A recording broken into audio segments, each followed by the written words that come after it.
Welcome to our tutorial on creating a simple hole. Right now we're at the assembly level. Let's zoom in on this corner of my part. Now let's activate the Simple Hole tool. We need to select a location next. In the From control area, we'll select Sketch Plane. Direction 1, let's select Through All. Diameter, let's leave as is, 0.1 inches.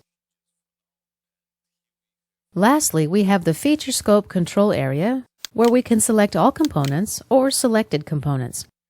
If we select all components, SolidWorks will look for all components which intersect with this hole and make the hole through all of them.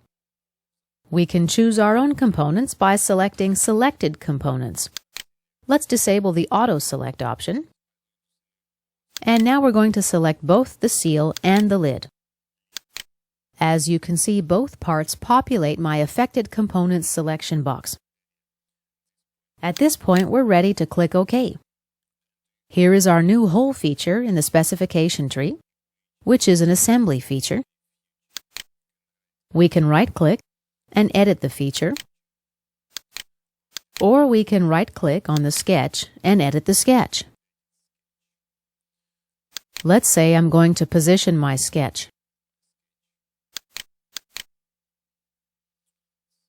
0.4 inches. OK.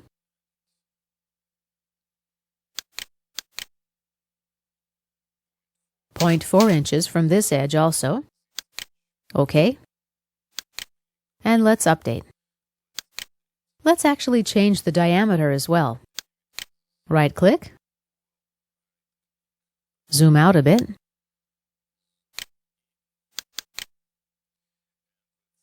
Let's say 0.2 inches, OK? And OK. We exit the sketch, and let's save now. Let me open the seal part in a new window.